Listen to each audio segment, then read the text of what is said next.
Yes, This song is called Be the Change, inspired by the words of Mahatma Gandhi, who lived for peace and not violence, and told us to be the change we wish to see in the world. Freedom's calling, I feel the fire that's deep inside us. Everybody wants change, but tell me who will guide us. To the leaders that passed away, put up your lighters. It's a beautiful struggle, but it cannot divide us. We're the ones that we've always been waiting for. See yourself in the mirror and open up the door. Walk through it and feel the love throughout your pores. Be the light, life's purpose is to feel joy. Metaphysical, lyrical, standing up for truth. The only one to make change is walking in your shoes. Be the example, don't complain about the news. Making music and serving the world with the loo. Now you can be the same, or you can be the change. Find strength from inside, break through the chains.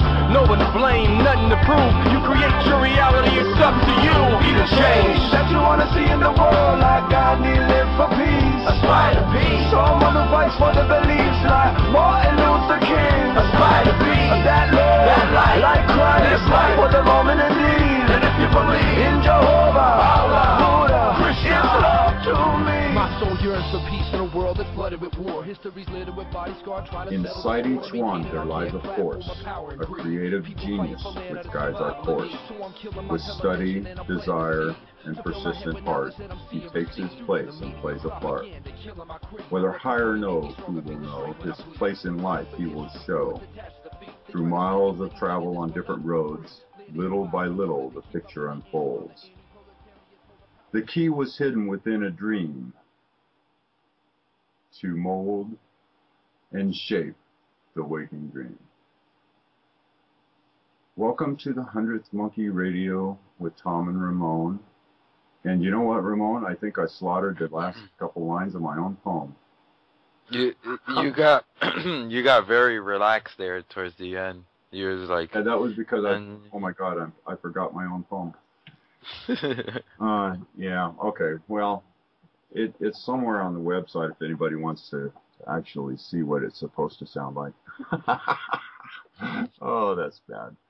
Oh, that's bad. Well, you know, this has been quite an interesting week.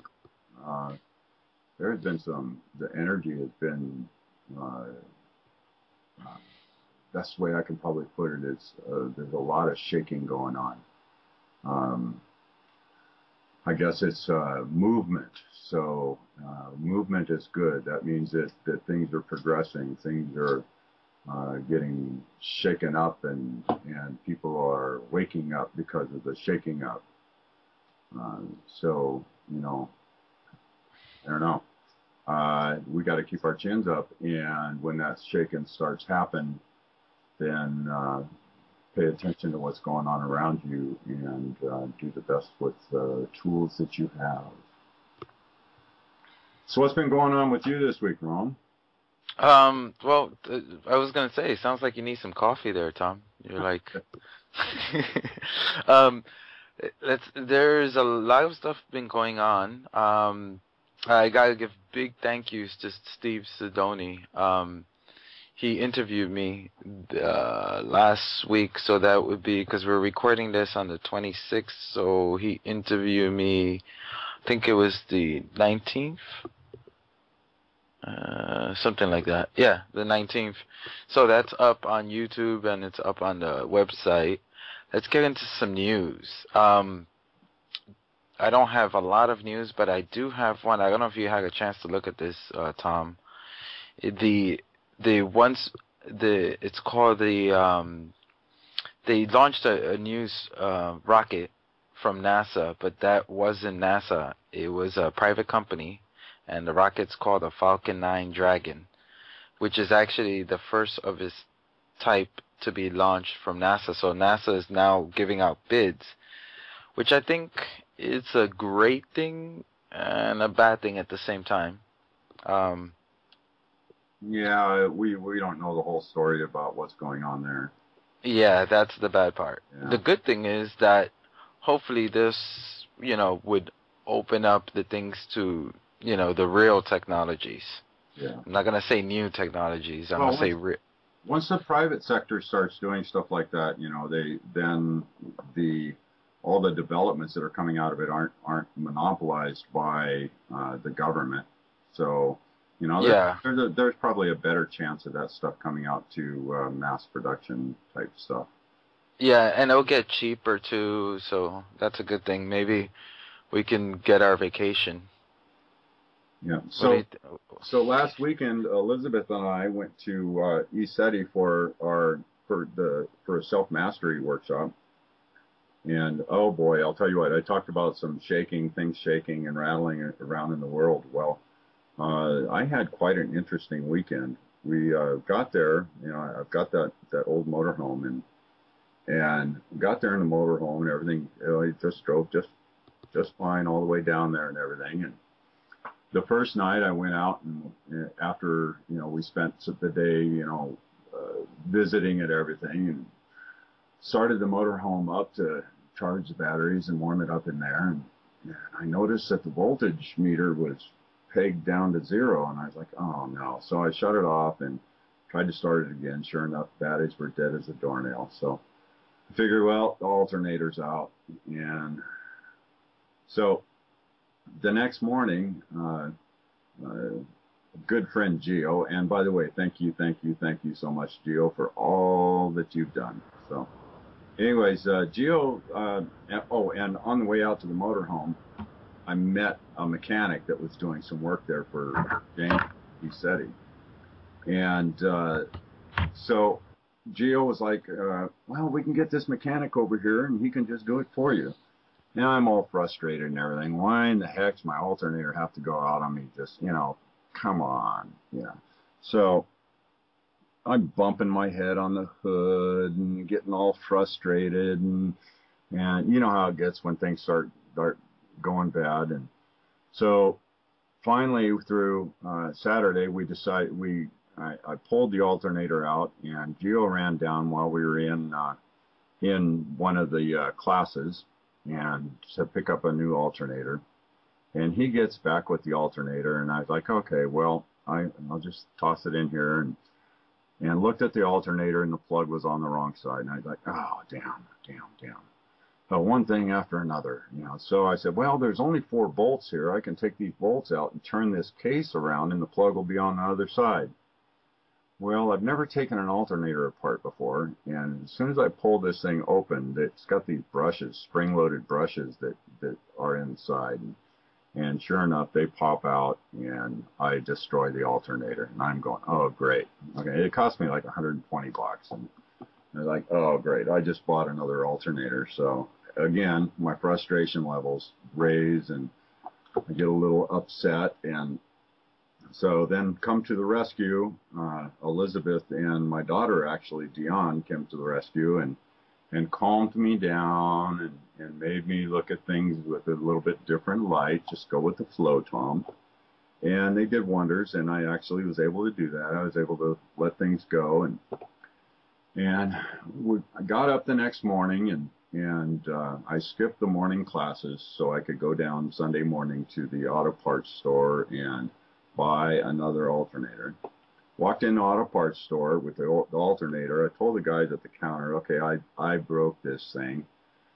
And I said, I need one with the plug on the correct side. And the guy went in the back, grabbed the alternator. He came out, set it on the counter, and he grabbed the old alternator and he stuck it in the box he just brought out. He said, oh, don't worry about it. I'm just going to mark this box as mislabeled. And handed me the alternator. I was like, okay, thank you. So didn't cost me my mistake there trying to fix that thing didn't cost me. I got back to the ranch, and when we went there, the plan was, okay, well, we have to leave by noon because I have to get up at like 3 o'clock in the morning to go to California for work. So our plan all the way along was to leave Sunday at noon. And so Sunday morning, I go down, get the alternator, get back, get it installed, get the battery charged, get it jumped, got it started, got all the compartments closed. And I had the message in my head, it's 12 o'clock. Sure enough, I looked at the clock. It was 11:59. So I had the motorhome back running at 11:59 when my plan was to leave by 12 o'clock. So the what I like to let everybody know about this story is that you know, we don't always understand how the universe works to bring us these lessons, to bring us understanding on the mechanics of life, and how it takes all of us interacting, the support of others around you, your loved ones, your friends, your brothers, your sisters, all have a part to play in making this your path become successful. So I really understood that after this weekend, that yes, even though while you're walking that path, there's going to be some frustrating times and some things that don't work out quite right. But know that there is a plan, and that frustration just happens to be somewhere in the middle of the path that you need to work through to be able to get to the end. So anyways, it was awesome. It was awesome. I had a great time. That's really, really cool. Before we get into the guests, I just want to say really quickly, yesterday at my school, they have well, Tom calls it a garden. They have, like, it's a pretty big garden, and the first and second period I had a chance to plant some stuff with the kids, which is always amazing that they're teaching these kids agriculture. So I think that's probably one of the most vital educations a kid can get. But anyway, Tom, who do we have? Well, two more real quick things before we get going.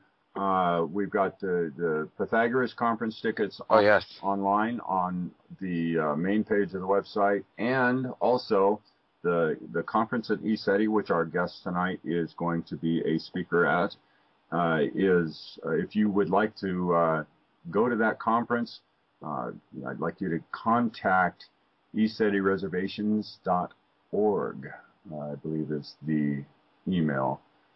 The email is ecetireservations@gmail.com. So, and they will hook you up with all the information you need to go to that. I think that is the last weekend in June. It is June 29th through July 2nd, I believe. So, anyways, tonight, like I said, we have one of the speakers for the conference this year. It's Master TianJia. And Master TianJia Mu is a Qigong master from Tiangong International Foundation, a non-profit and non-religious Qigong school dedicated to service through the empowerment of individuals and the healing of the earth. She is a well-respected CPA and certified financial planner in the San Francisco Bay Area. Master TianJia Mu is a perfect blend of Eastern and Western cultures and a balance of practicality and spirituality. Her lifelong practice of Qigong has, from an early age, impressed upon her the remarkable healing effects of this energy art and practice. TianJia witnessed firsthand as a child the healing of her critically ill mother through the practice of Qigong after all other medical treatments had failed. Out of this came the inspiration to devote herself to supporting others in their healing and alignment through this energy art form. Today, Master TianJia Mu's strong focus is in teaching and offering Qigong tools and practices as a volunteer to address yin sustainability, empowering humanity through positively changing the quality and strength of the energy field within us and around us, which is the core foundation of all physical manifestation on our planet. These energy-based techniques and practices are valuable survival kit for the changing and challenging times. Oh, welcome so much to the 100th Monkey Radio. Thank you, Tom.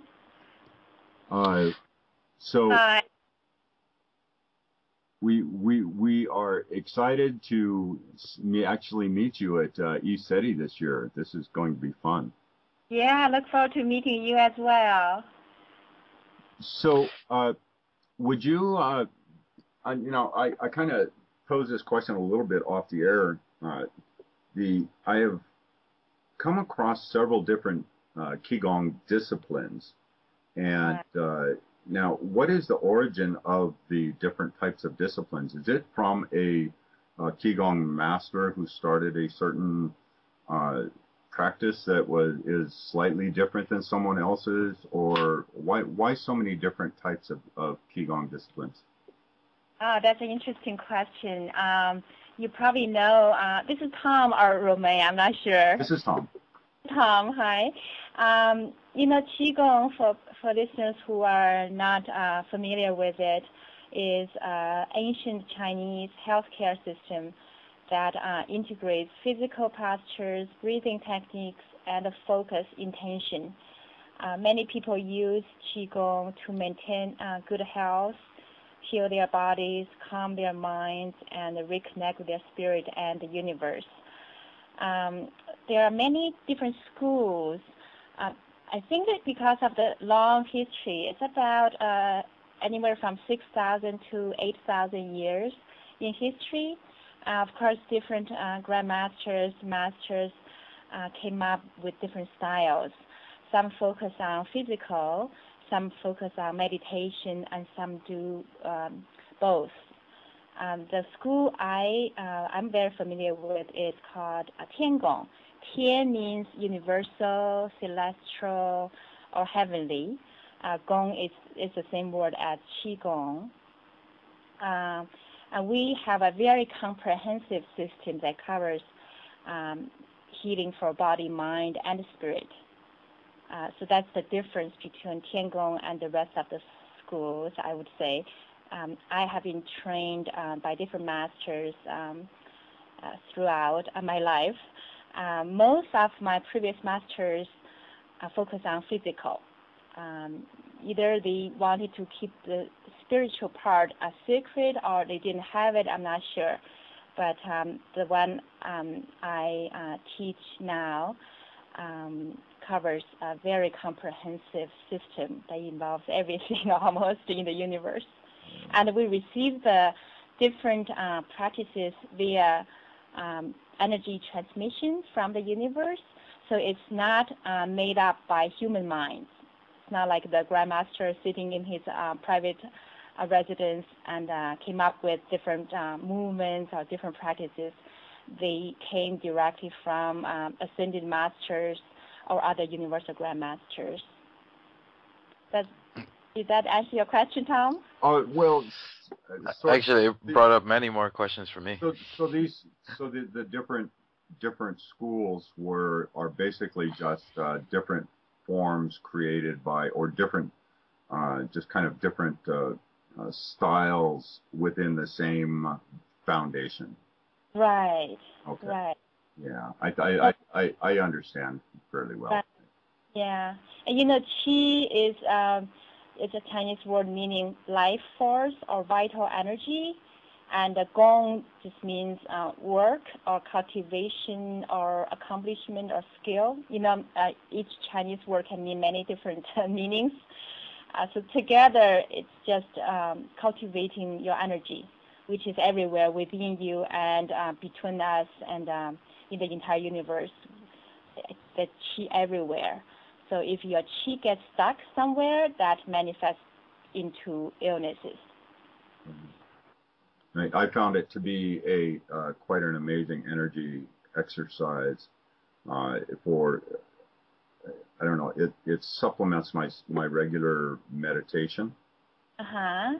So as far as getting the energy flowing within my body, within my own being, I haven't come across anything that does anything quite like that. Now, Kunlun is Kunlun is a Qigong also, correct? Yeah, it is. Sorry, what's that? Kunlun? Did you mean Kunlun? Yeah, it's a different art, Kunlun, or it might be better known as like Yigong. Yigong? You mean Tai Chi? No, it's it's not that well known art form that some of the people that a couple of years ago, a couple of people went there that were teaching it at ISETI. So I don't know if you're familiar with it. It's not as well known as like the other styles of Qigong. Oh, I see. I see. Yeah, there are so many. You know, in the mid-90s, the Chinese government did a survey. There were about 3,000 well-established Qigong schools of different styles. Oh. So you can imagine it's hard to really know every style, every school. Actually, you know, good news is I don't know if you guys are aware, they did a documentary of the major Qigong schools because the public health agency wanted to make sure people were learning from a safe and effective school. Right. But occasionally you will hear somebody who got injured, like they couldn't stop the qi flow, and they might run into a wall or something, or get, you know, under a bus or something they couldn't stop. So that's considered unsafe practice, of course. So what they did was, in September '94, the Chinese Central TV station, which is the equivalent of, you know, ABC or NBC here, very reputable and trustworthy TV station, organized a team of medical scientists, physicians, filmmakers, what else? Directors. What they did was they went out to various parts of the country and started to interview and investigate all the major schools for the purpose of studying the miraculous healing power of Qigong and how our human body reacts to it. So because there was way too many, 3,000 Qigong schools probably would take them years to document. So they picked the top 100. And then that was way too much work still. So then they picked the top 20 in terms of safety, effectiveness, and suitability for people in different age and state of health. Tiangong was actually honored to be the first one in the film to be presented as a very comprehensive and effective school of Qigong. Is this documentary also available in English?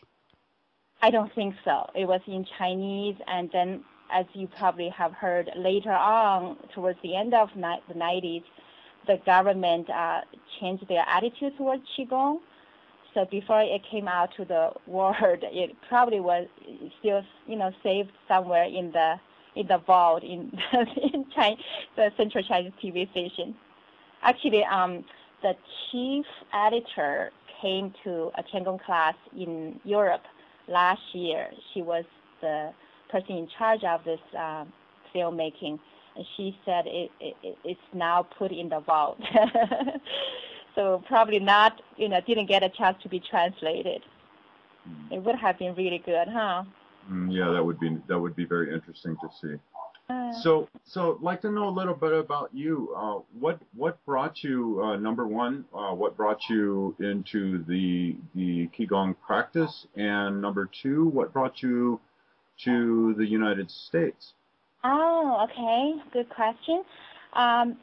You know, Qigong in China it's like a matter of life. You know, one healing method that has been around forever. Anybody, I would say most people have some kind of experience, either passively or actively, some experience with Qigong. They either practice themselves, one or two forms themselves, or they receive healing from a master when they're ill. When I was very young, I was watching my mom literally dying from uterine cancer caused by MD who did a surgery which went deadly wrong. So she tried everything. I remember watching her going to the capital. We did not live in the capital, but the capital was supposed to have the best doctors, of course, going to different big cities for cure. And nothing really worked, and she was told to wait to really just to die. All my sisters are 10 or more, years older than me. My mom's main concern was me. I was very young, and she was not ready to go because she thought it would be a terrible thing to leave a little girl behind. But there was nothing they could do. She was really literally bleeding to death. Then a Qigong master came to town, and my mom was a teacher, and she's very into learning, and she had a very open mind. So she went with the Qigong master within a very short amount of time, a couple of months. She stopped bleeding, and the tumor turned around and became non-cancerous, from cancers to non-cancers. And, as a little child, I was only 7 by the time she was here. So all my early years, I was living in fear, of losing your mom. So she, I remember, I didn't understand what was cancer, what was uterine cancer. All I remember was she would look very, very sick. Her face was very pale, and her body was, she had a hunch over. She was bending her back. She couldn't walk straight. So all I remembered was that all of a sudden my mom was walking very straight, and she looked much, much younger and more beautiful, and just full of vitality. And later on, of course, she got rid of all the pills that were on our table. She was like taking so many pills. It was almost interesting to observe, because one pill was supposed to heal your, this part of your body, and then the side effect will make the other part of the body ill. Of course, she would, take pill after pill all day long. And after that, all the pills disappear from our, that very special table. As I was a little older, I never thought I would come to the West. I just thought, wow, I wonder if the Westerners knew anything about this, just from watching movies. At the time, TV wasn't that popular. Watching Western movies, it didn't seem that they knew about this, and people were having all kinds of health issues. Like simple issues like weight problem was such a big deal. People spend so much money and time on losing weight, then gaining weight, back and forth. And I really thought, oh, wow, if one day I ever come across with, a Westerner, whether they're from America or Europe, I would share this with them, and it would be such a valuable thing for their good health. So I always had this, thought in my mind growing up. Then after I graduated from college and finished my master's degree, I had an opportunity to come to the West just to study in my field. And I did have a kind of subconsciously did have a plan to share. Mainly at the time, weight issue became such a global problem. And I thought, wow, with Qigong, they don't have to take any pill, don't have to go through all this psychological torture to lose pounds. They can just easily shed the pound, and the pound, the excess fat will just melt away. Wouldn't that be wonderful for them to know? So I quickly learned a few, simple things quickly, because I thought I didn't want to teach somebody something that's too difficult, to understand or absorb.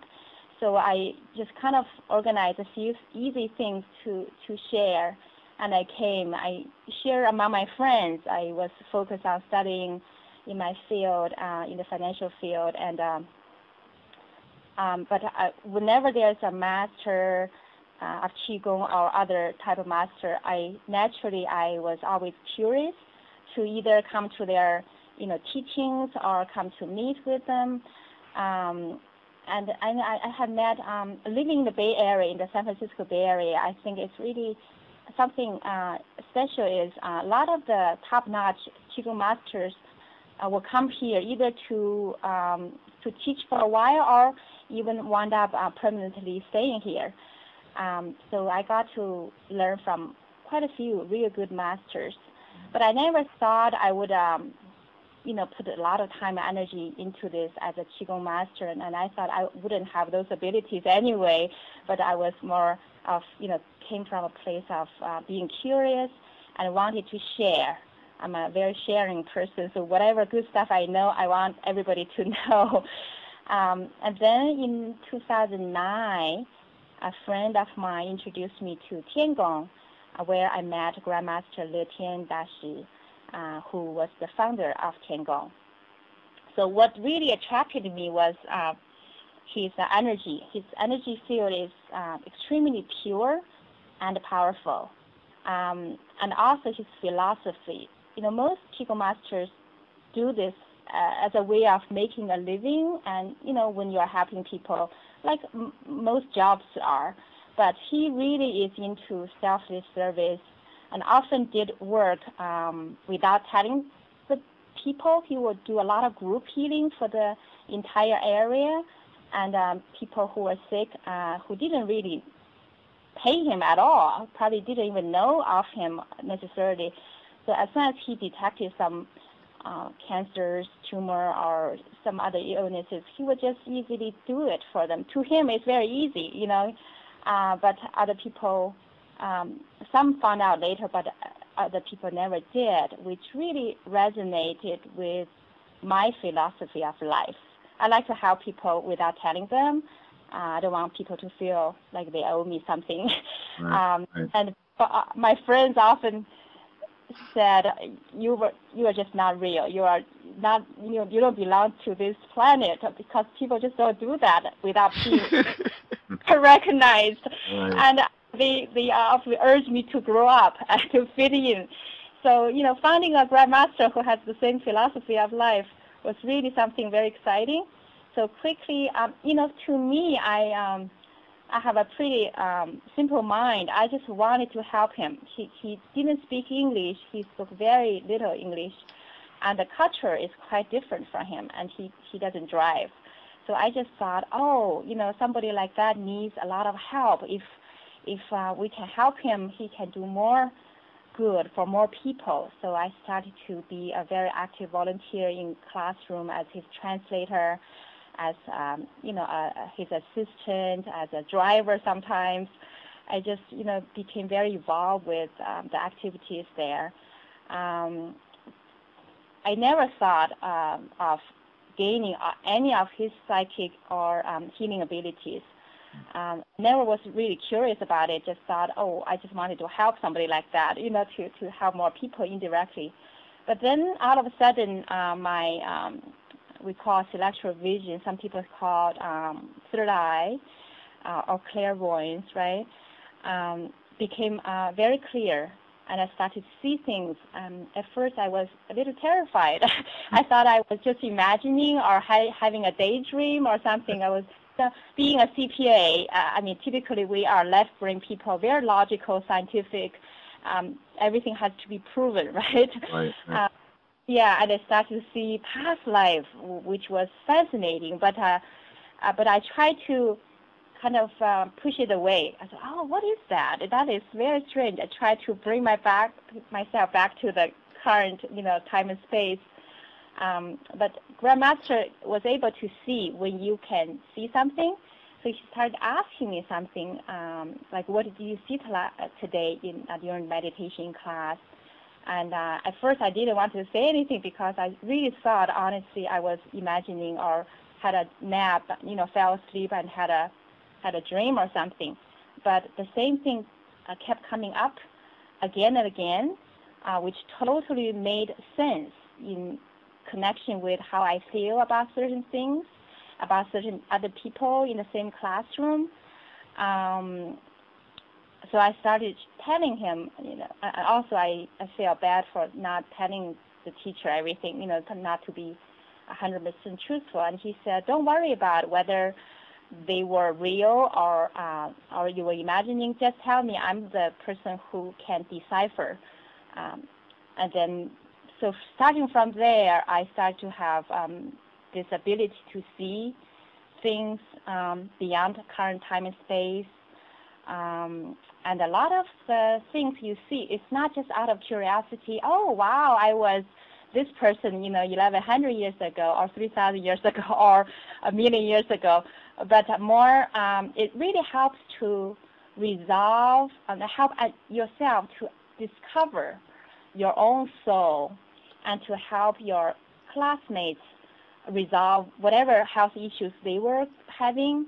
And the effectiveness was remarkable. It was pretty amazing how, by seeing some past lives resolving that emotions, a person's health issue just disappear, without you necessarily doing a lot of healing, a lot of treatment per se.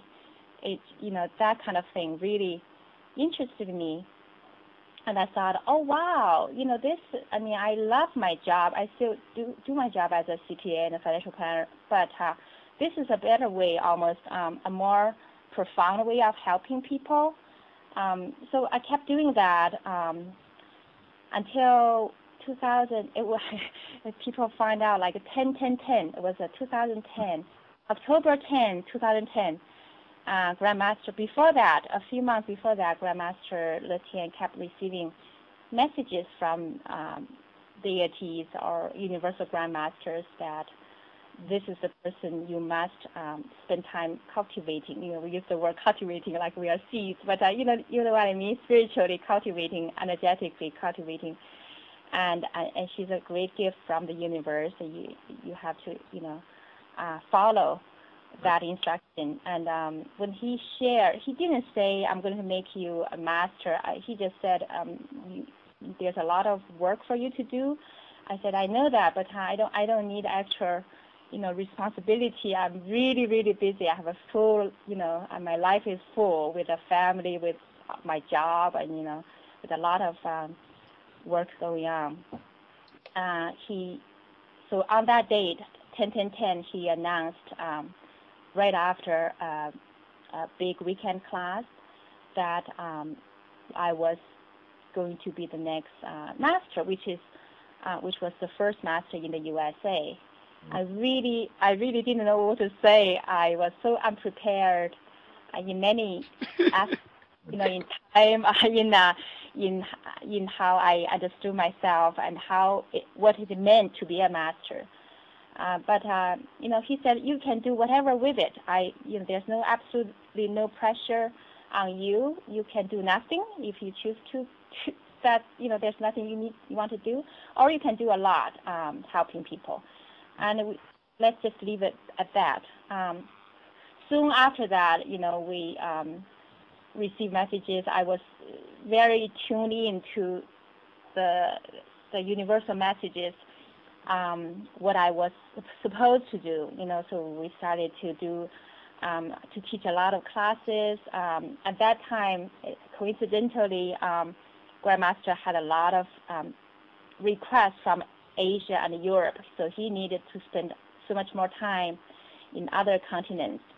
And I just started teaching and doing group healings January 2011. And still doing that, doing more and more. Wow. So I want to jump back just a second. You talked about when your third eye opened and you started actually it cleared up and you started receiving those messages and perceiving clearly. Right. Can you describe to me how you actually sense something? For example, when you sense. Say you sense an issue for somebody's past life. How do you experience that? I mean, what feelings do you personally experience when you're going through that sensation? Oh, okay. So the very first time during meditation, the meditation was very general, not to say now you open your third eye, nothing like that. So during meditation, I saw this. What seems to be a painting on the wall, and I said, "Oh, that I recognize that painting. That is, I thought it was religious figure made up by somebody. At the time, I was really ignorant about certain cultures' histories. I'm still not very familiar with most cultures' histories in detail, but I was, I was embarrassed because the person didn't have any clothing on. I thought, wow, why would I see something like that? That is embarrassing. And then the statue came, the painting on the, seems to be a frame painting, came to life.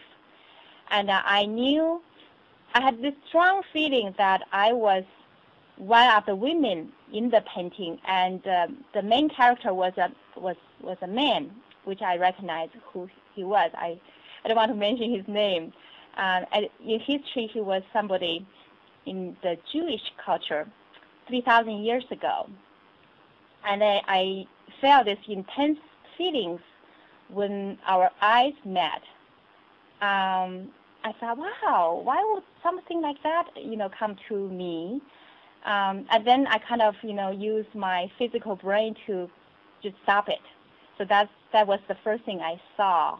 And then after Grandmaster asked me again and again, I told him, and he said he was real in history. He was not a fictitious person. He was real. He turned out to be a king later. But when I saw him, he was not the king yet. He was just a young man. And then later on, it became a movie. It became a much elaborated movie of the whole story, how we met, what he said, what I said, what we did. And every time I went back, Grandmaster was guiding me, said, go back and see that again. I would see the story being more detailed and longer, but consistent. The feeling was consistent. The stories were consistent. It's almost more clear than something that happened 20 years ago from this lifetime, for example, which was amazing. And there's no, a change of story, but more detail. Yeah, every time I went back. Yeah. Well, the reason I asked to hear how you experience it is because I know that there are so many people right now who are beginning to wake up and who are beginning to experience the opening of the third eye, the opening of those senses. And I know this is from personal experience. When I went through my own opening, it was I had a lot of chaos that happened within my own mind, as doubting my own sanity and really questioning whether or not what I was experiencing was real. Yes. So, what would you suggest to somebody who is beginning to ask those questions and experience these kind of things? What would be the first thing that you would suggest that they do to help to develop this? Trust. It was really helpful to me that I had a really good teacher who was patient with me and was, willing to guide me. Not guide me in the direction he wanted me to see, but just encouraging me to go back and see again. And I was able to decipher it was real because based on what he knew what I saw was actually real because he saw who I was, 3,000 years ago without telling me. Because, Grandmaster did not want to share something prematurely before you were ready. A particular student was ready. So having a good teacher was very helpful to me because looking back, without a good teacher, I would have just assumed it was imaginary and I think forced myself to not go there. Because prior to this, I had a very good friend who had very clear voice. As much as I care about her and really like her, I always thought it was funny whenever she was telling me something, what she saw. I just thought, you're a little crazy, I mean, how is that possible? How are we going to prove what you saw was real? Because she was tell me you were so and so, you were so and so, very flattering, like you were this important person who did great things, you were a saint. I said, well, nobody's going to object that if you say, you know, unless you say they were a criminal or something really bad. I always thought she was a little nutty, and I laugh at her, you know, and that was all. But then after I started seeing, I was able to verify some of what she saw because we did share many lifetimes together in the past. And I was like, oh my, I feel bad. Glad I didn't say anything harsh. I would just smile and sometimes laugh, you know. But I didn't say anything like she was crazy. But I always thought she was a little, different from the majority of people, you know. But I was happy to be able to verify some of her, you know, her visions and her recollection of past lives. Right. So, I have a question with it because, for me, when I was like around 20 and I started getting visions, and I couldn't understand what they were meaning, and now they've gotten, I still get them, but it's like when you walk into a dark room and I say, like, I'll point to something, for example, and you can somewhat tell the shape, but you don't really know what you're looking at, and it's like, it's not clear. It's like the lights are down. Oh. So that's how I get my vision. So I've been working on trying to clear them up, but so far nothing's been working. I get them more often, but I still can't tell what I'm looking at. I see. Sometimes it's a feeling. Sometimes it's a voice. You know, the vision is probably more clear. And that if you have all of them, it really helps.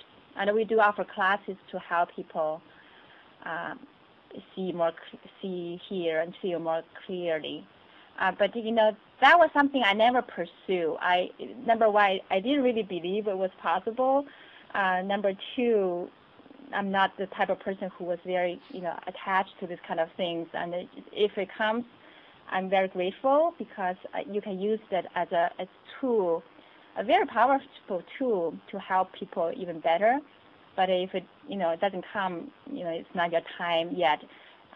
My teacher used to say when he was teaching here that maybe you're not ready in terms of your cultivation level.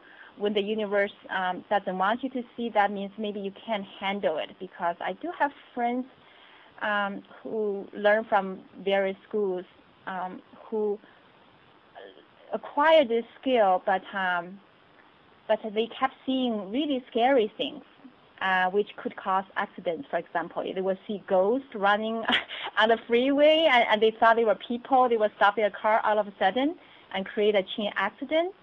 I have never seen anything like that. I always see very positive figures, beautiful angels who are here to guide us.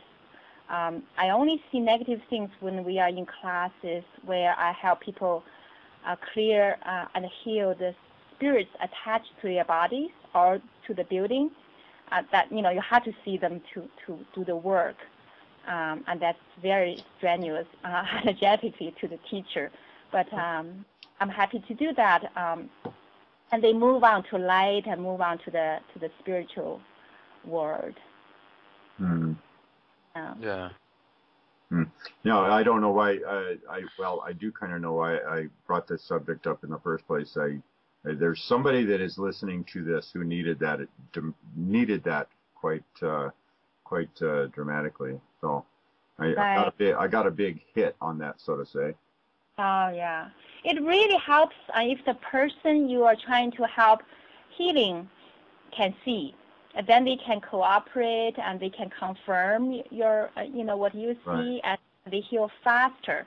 But as long as they don't have, you know, like the more pure-minded the person is, and the less ego-driven the person is, the more likely they can open up clearly, or in the case they are not open, their third eye is not open, they can receive healing really fast. because they don't have so much energetic blockage around them. Right. So there were a lot of cases where people had pain, oh my gosh, for many, many years, spent hundreds of thousands of dollars in different medicines, drugs, and surgeries, and nothing worked, and they were told by their doctors that they are just too old. Like a 50-year-old woman, to me, it's not old. But they told those women, you're just too old. You have to learn how to live with pain. And she came to a class. She's very trusting. Although she didn't know what Qigong was about, what Tiangong was about, she came with a very open heart and mind. She came in and just, received, and her pain went away after one day's class. So that's pretty miraculous, and later on she started to see things, but not right away. Oh. Who is it? Exactly. So, one of the things I found, like, I've studied like a lot of different types, and the one thing I've noticed is that some, like for example, some masters will not pass the knowledge forward. Like that's very, very true. It's true in many cultures, including Chinese culture. In the past, many thousand years of history, each lineage would, the grandmaster would spend their entire life looking for this one special person to pass on the so-called secret. And some of them died without finding that person. They rather die with the secret than choosing the wrong person. So there is a high requirement in the person's virtue, because a person with greed can easily use this as a black magic, and it does work for a while until the universe takes away and even punish the person. So that is was a concern, and also maybe some other concerns like it's supposed to be a secret, right? So the grandmaster will spend many years observing somebody, especially in their virtues, their integrity, and their abilities, what they are going to use this in. If you are using this to take everybody else's money from the bank to yours, or to manipulate people to gain what you are seeking, that can be very dangerous. It can facilitate some really bad causes, right? But we are at a very critical juncture in history, in human evolution. And Grandmaster Le Tian received a message in 2003 that he needed to share all the secrets he knew with as many students as possible, because humanity really needs this. And the concern for passing this to the wrong person shouldn't be as great as before, because the universe is watching, and if a person uses this as a black magic, they will be taken care of in the proper way. So we are sharing all the secrets very broadly, in many venues. And one of the secrets, which was held strictly confidential and secretive, is called Tuotai Huangu. I don't know if you have heard of that. Tuotai means basically you change the whole person's body, mind, and soul, renew and replace the entire energy body. You do it one organ system at a time, such as heart system, which includes a lot of things like your blood, your small intestine, your brain. That's one system. Then, which I'm going to share at ISETI at the workshop on the heart. Yeah, so that's scheduled on Monday workshop. So then everything goes to the season. The reason I want to share this particular organ system healing is because it's summertime, and I don't know if you guys are familiar with the 5-element Chinese medicine, medical theory and practice. So each organ system corresponds to a different season of the year. For example, heart patients, people who have heart diseases, there are more people who die in summertime than other seasons. That's a Western medicine statistic as well. So if you have a loved one or a friend who has heart issues, make sure they don't, they pay extra attention to their health during summertime, and they don't go to tropical areas for vacation. And then, summer, then late summer is the stomach, spleen, and pancreas system. Fall season is the time to heal your lung system, including large intestine, your entire skin. If you have any problem in the skin, that normally indicates your large intestine or lungs or both have health issues, a lot of toxins in it. And then winter time is a major time for kidney healings. That includes your bladder, your hair, the entire fluids in your body. And that was the time when James and I did an interview on World Puja last January. And James was funny. He said, "Oh, I was listing all the symptoms, if you have health issues in the kidney system, which also includes all the reproductive organs." And I don't know if he was joking or not. He said, "Oh, I have problems in all of them." And actually, by the end of the show, which I typically do, I offered energy healing transmission, and he actually received it for his kidneys. So if you guys want me to do that today for our listeners, I'd be happy to do it. Yes, please. That'd be fantastic. We would love to do that. Actually, I would kind of like to get that in this first segment here before we have to go into the members section, and maybe we can do another one in the members section also. Oh, okay. I'd be happy to do it. This is the end of spring, right? Not quite summer yet.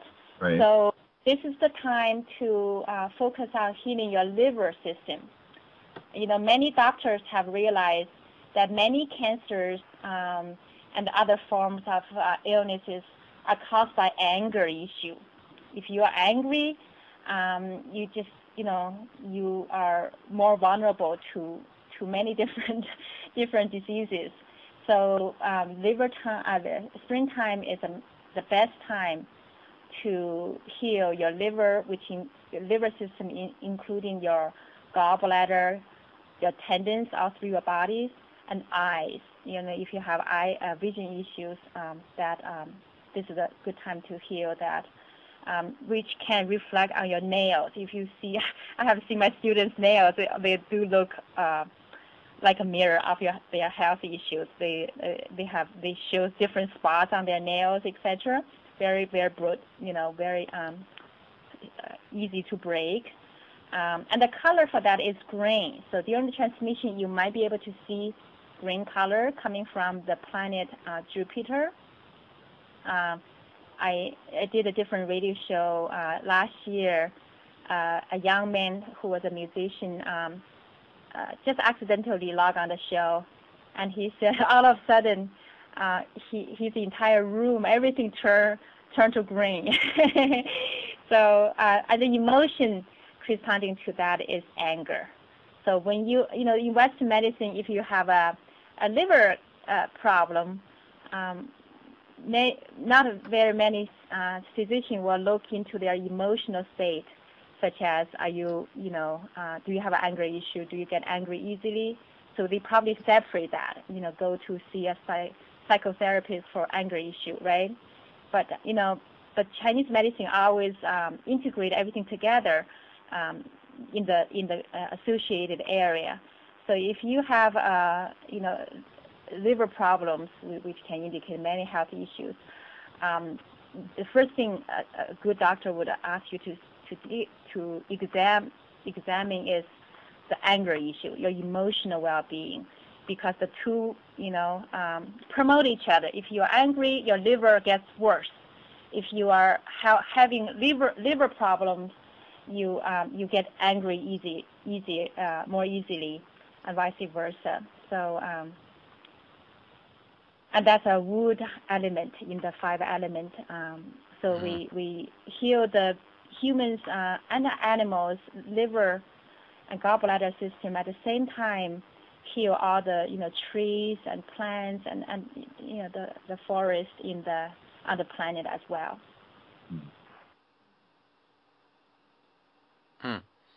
So. Yes. Oh, I thought we were doing the transmission already. Oh, not yet. I was okay. Do you want me to do the transmission? Yeah, let's go ahead. We've got, we're actually at the top of the hour, but we'll go ahead and let this run long and let you go ahead and do the transmission, and then we'll break and go into the second segment. Oh, just so you know, Tom and Ramon, the transmission normally takes about at least 15 minutes. I can make it shorter if you want. Okay, well, let's just run that over into the second segment then, and we'll see what we can do for making this episode available to everybody. Okay. You want to just do it, Tom? Because I think it'll be really good if we can get 2 of them. Okay. Well, let's do that. We'll just run a very long segment for the first segment. Okay. No problem. First of all, because of the special way that we do things, I think it's really helpful for if I can explain some of the things I will do so people can follow easily and understand what was going on. Certainly. First of all, energy healing transmission, at least in Tiangong's definition, is a healing method where the grandmaster or the master serves as a channel or conduit to pass the pure energy from the higher realms in the universe to the students or to the listeners for healing, whatever the issues they may have. As we know, the universe is incredibly generous. I wanted to share this ahead of time with students so they are not confused, because sometimes we are doing a liver healing and all of a sudden this person starts to cough. And that's an indication of healing of your lung system because the person needed the lung, the energy from Venus much more than what they need from Jupiter for their lung and large intestine and skin, hair, body hair, etc. So that happens a lot, actually. So the vehicle we use is called selector language. I will use English to help everybody relax from head to toe first, physically. And also, then I will start to sing using selector language. That's a tool that we have to facilitate the energy healing transmission. So what's a selector language? That is the soul language. Our physical brain does not necessarily understand. It just comes to you. That's your soul speaking, and the people's selector language can vary significantly from each other because I may have come from Venus, you may have come from Saturn, and Romain may have come from Jupiter, right? So we remember our original language because we have been from different places, and it's all good. Don't try to think too much about it. Am I speaking selector language, or am I, speaking some kind of weird language I don't understand? A few masters understand a student's, including myself, understand a student's selector language and can actually translate that. But that's very few people, and that's again a ability that we do not pursue per se. It just comes to you. If it comes to you, great. Helps more people.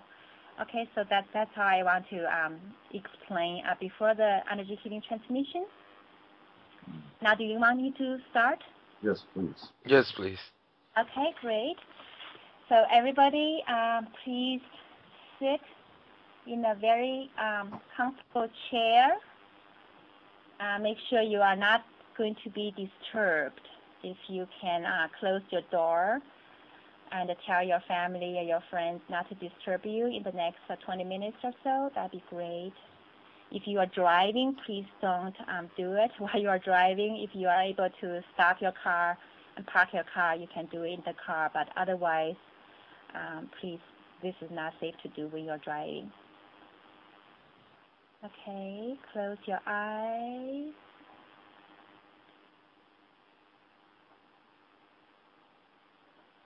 Relax your entire body from head to toe.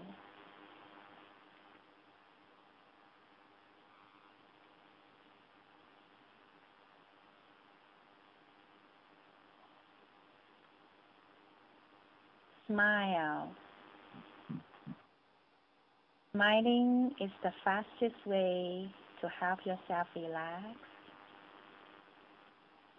Smiling will bring you a mini vacation instantly.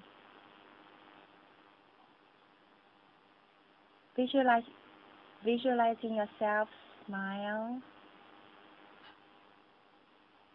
from head to toe, not just on your face. See your heart smiling, your lungs smiling, your liver smiling, your stomach, spleen smiling, your kidneys smiling. Every cell in your body is smiling.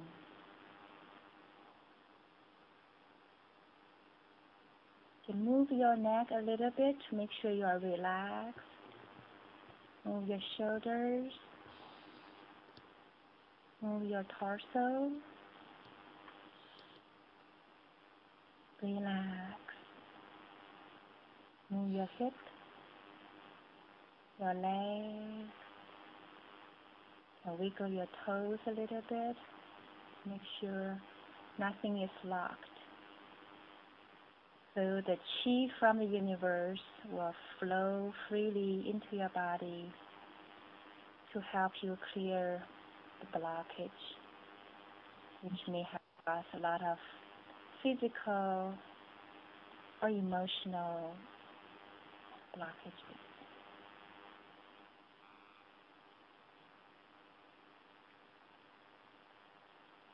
Now locate your liver with your awareness.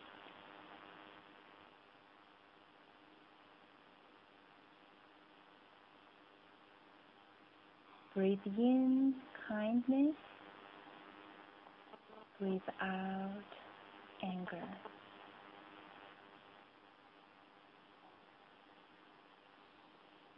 Breathe in kindness. Breathe out anger. Breathe in forgiveness. Breathe out animosity.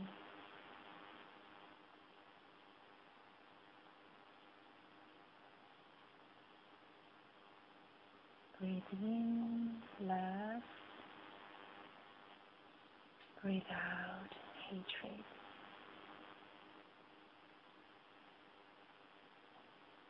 Now connecting with the planet Jupiter.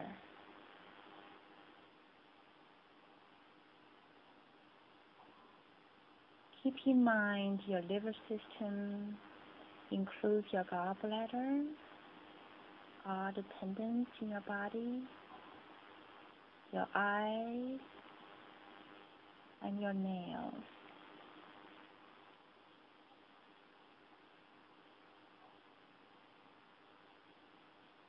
Now the green light from planet Jupiter is shining upon all of us.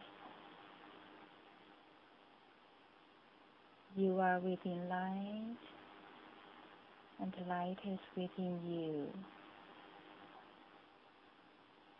Visualizing your Bai Hui acupuncture points on the top of your head, opening slowly, like a funnel.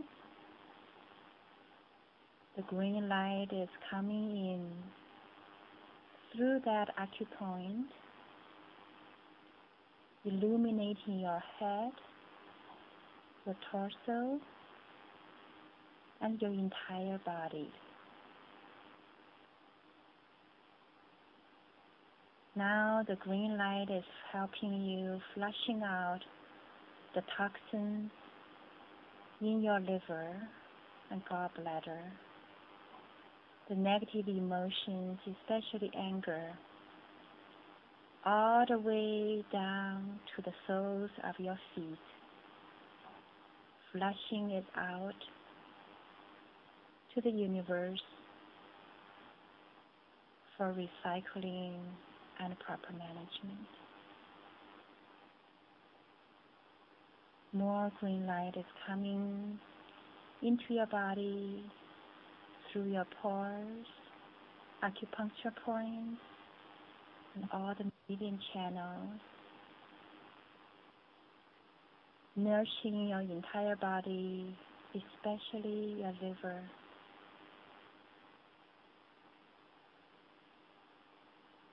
Now send love and gratitude to your liver and your gallbladder for doing their work 24/7 non-stop.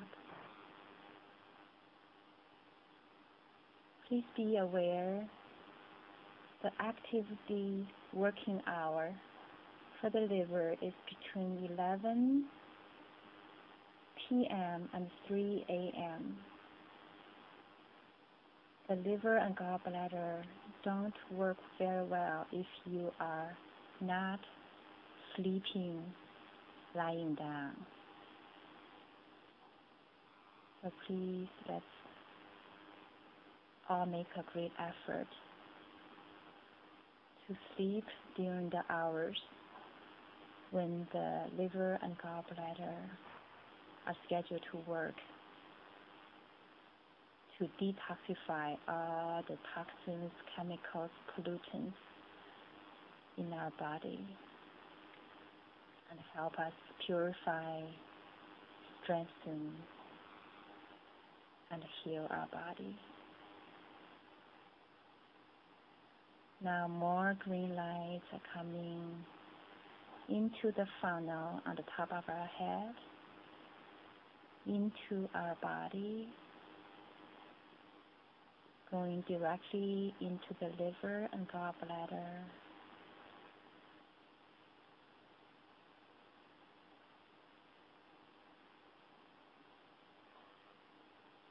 As a group, as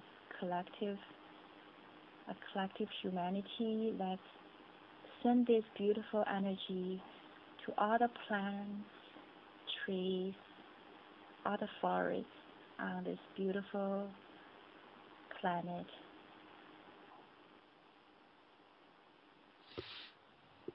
For healing. Many trees are sick because of the pollution, or the things we do unconsciously.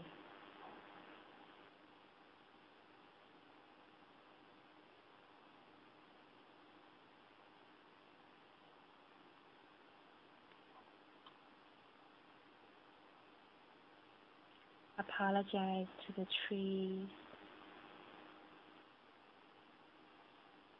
sending them love and gratitude.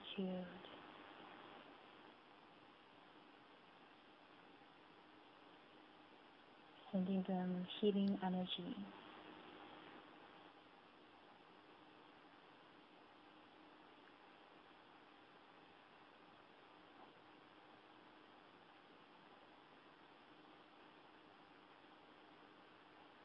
In Chinese medicine, the liver is considered the mother of the heart system.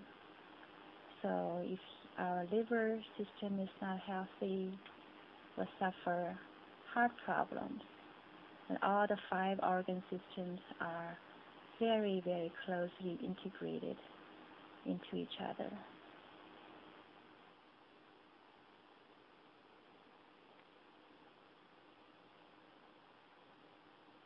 If you can see the high wisdom beings on planet Jupiter, you can connect with them as well. They are extremely loving and gentle.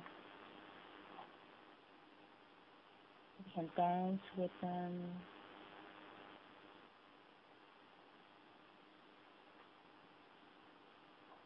In this beautiful light of great love.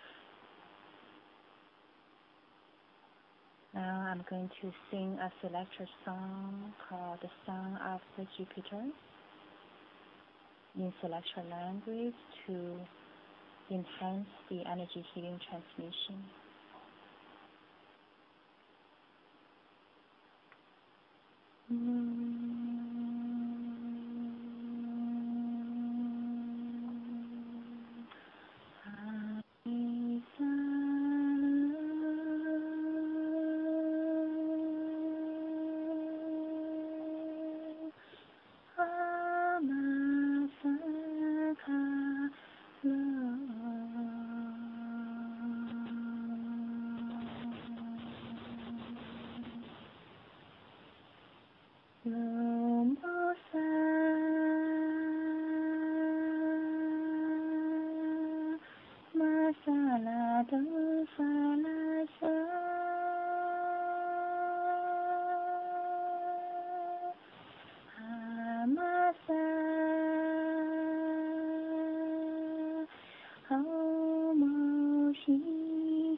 Now slowly come back to this current life, time and space.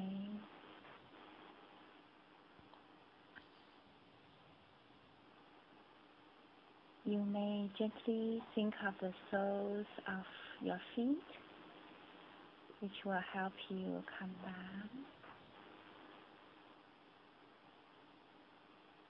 Now let's all put our hands together in front of us, palms touching each other in a universal prayer position. Let us send love and gratitude to the universe, to all the universal grandmasters, high wisdom beings,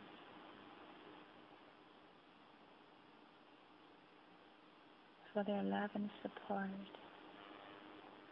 Let's humbly ask the universal grandmasters to help us send all the negative energy released from the practice to the universe for recycling, proper sorting and management.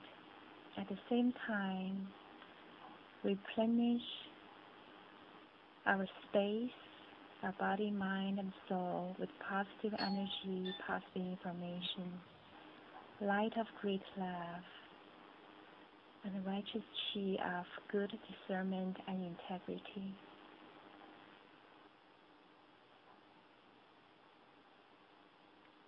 We send love and gratitude to Mother Earth,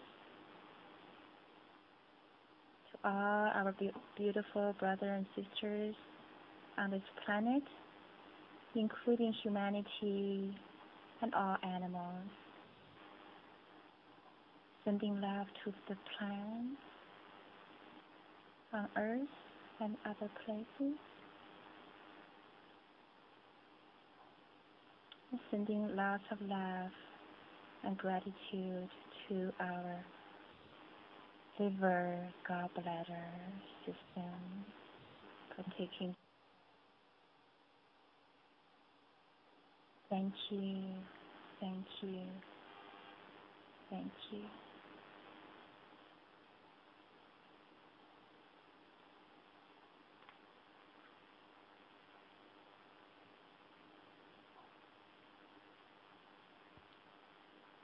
Thank you. Incredible. Whew. Incredible. So I guess we should go right into closing, and I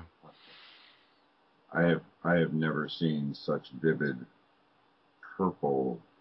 Oh, it was such a deep. Oh, incredible, incredible. So, thank you so much for that. thank you. Thank you. And What do you? the people can get a hold of you. Okay, real quick before we get out of this first segment, what have you got coming up for appearances, lectures, workshops, etc., and where can people get a hold of you? Okay. The website for the Tiangong School is www.tiangong, which is spelled as T as in Tom, I, A as in Amy, N as in Nancy, G as in George, O, N as in Nancy, G as in George, .org. It's a non-profit organization, therefore it's org. Isn't it tiangongus.org? Either one will work. Tiangong.org will take you to the hub where you will see for English, click here, for Chinese, there. The U.S. will bring you to the English website immediately. Okay. Yeah, thank you for noticing that. I primarily teach at the Bay Area now. We, from time to time, receive requests to teach in other places. And then when the organizer have enough students, we'll go there. At ECETI, I will be, for the weekend presentation, as one of the speakers, I will be sharing techniques everybody can easily learn that will help them increase their chance of surviving disasters. For example, if you're trapped under a building in an earthquake, you will probably not survive, longer than 3 weeks typically if you don't have any food, water, or other necessary items.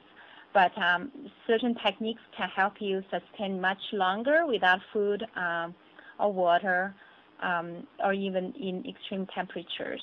So I'll be sharing that kind of yin sustainability, because we talk about yang sustainability, meaning things we can do to pick up garbage, stop dumping stuff in the ocean, stuff like that, right? Save energy, etc. But yin sustainability, which means the energetic, what you can do for yourself, and send that energy to people around you. So if you are trapped under a building with 50 people, you can actually not only sustain yourself, but also to those people who are around you.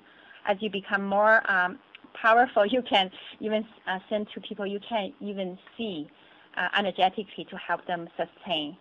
So that's what I'm going to present at ESETI. I'm not sure it's Saturday or Sunday. So for Monday, I'm going to have a workshop there for heart healing with specific things to do to help yourself heal your heart, help yourself. If you have a healthy heart, you can help your family members, friends, strengthen and heal their hearts. In the not just the organ, the physical heart, but also the spiritual heart, the energetic heart as well, because even scientists are realizing nowadays that the heart is the biggest organ in our body, and emotions in your heart affects not just your own health, but everything and everybody around you. So that's what I'm teaching. Locally in Berkeley, on June the 1st, Friday, I'm going to give a evening energy healing transmission for the heart. And then July the 16th, I will be on a trip to China, but our certified instructors will be teaching all-day class on the entire organ healing for the heart system. Again, because it's summer, we want to do a lot of heart healing for the season. And then after I come back from China by the end of July, we are going to teach a series of celestial alchemy class, first for the kidneys, and then for all the other 4 organ systems, to get people ready for the retreat in Shasta. We still have some spaces available. The last one we had was 3 years ago, so everybody's looking forward to it, and we are having more new students. So it's going to be such a great treat. Romain, you mentioned that you had your celestial vision, but it wasn't clear, and you kind of stopped there. But retreats like that can help a person elevate in their abilities straight up, because of the, Shasta is a very sacred, holy place.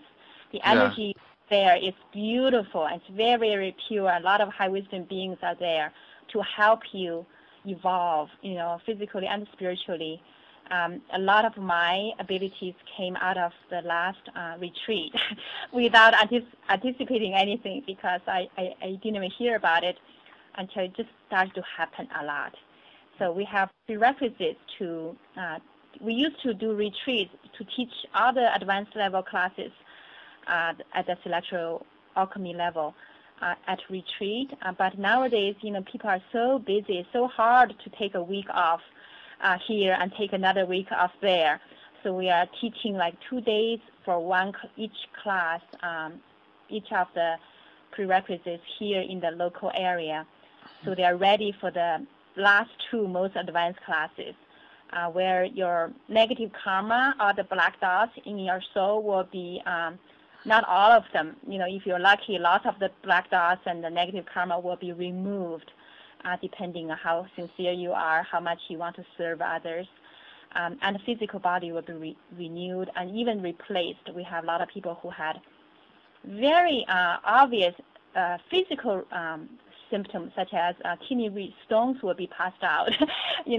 Although we did not touch anybody's body, we did not cut anybody with a knife. It's celestial, just transmission. So anybody who's interested, I think the best place to check is our website, which lists the class description. We don't have the dates finalized yet, but they are coming up pretty soon. Well, we will have links for this on the show page, so it's awesome. Wonderful. Yeah. Well, wow, that was an incredible first segment. So, wow, if you guys want to check out the second segment, hit that join button and help support what Ramon and I are doing, and all these beautiful people in this world who are helping to raise the consciousness of our planet. Wow. We'll see you guys in the member section. Condemnation without investigation is the height of ignorance. The love you deny is the pain you carry. And we'll see you in a few minutes.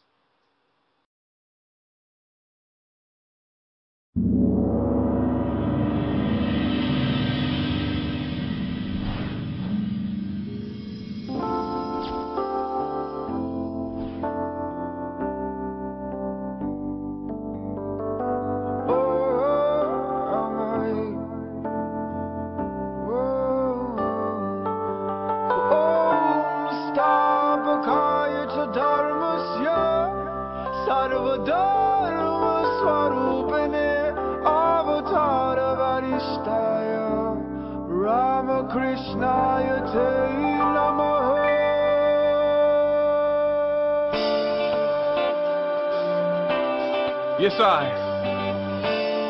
This song is called Be the Change, inspired by the words of Mahatma Gandhi, who lived for peace and not violence, and told us to be the change we wish to see in the world. Freedom's calling, I feel the fire that's deep inside us. Everybody wants change, but tell me who will guide us. To the leaders that pass away, put up your lighters. It's a beautiful struggle, but it cannot divide us. We're the ones that we've always been waiting for.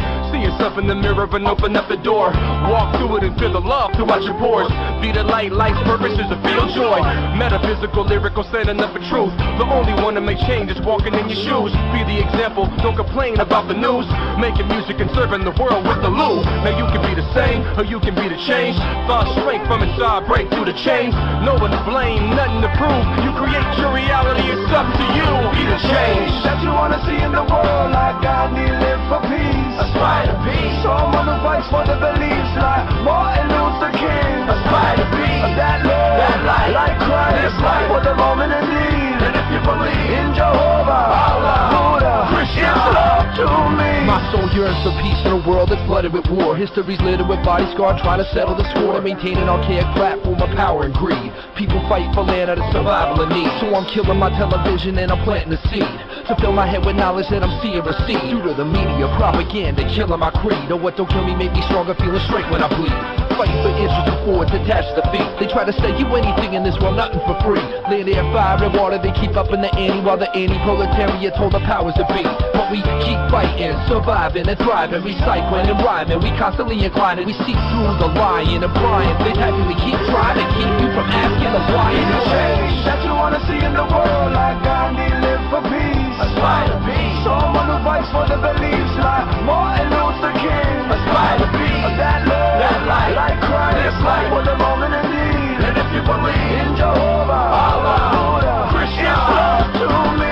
We find solutions, different possibilities, creating organizations like Aspire to Be, inspiring young minds to see, building life skills, nurturing creativity, fulfilling the youth's basic needs, listening actively, teaching the tools to succeed, positive role models, we plant the seed, the roots drink the water which feeds the tree. Someone help me, giving back to my responsibility. Be the change that you wanna see in the world. Like Gandhi, live for peace, aspire to peace. Someone who fights for the beliefs, like Martin Luther King. Aspire to be that love, that light, like Christ. This life for the moment in need. And if you believe in Jehovah, Allah, Buddha, Krishna, it's love to me.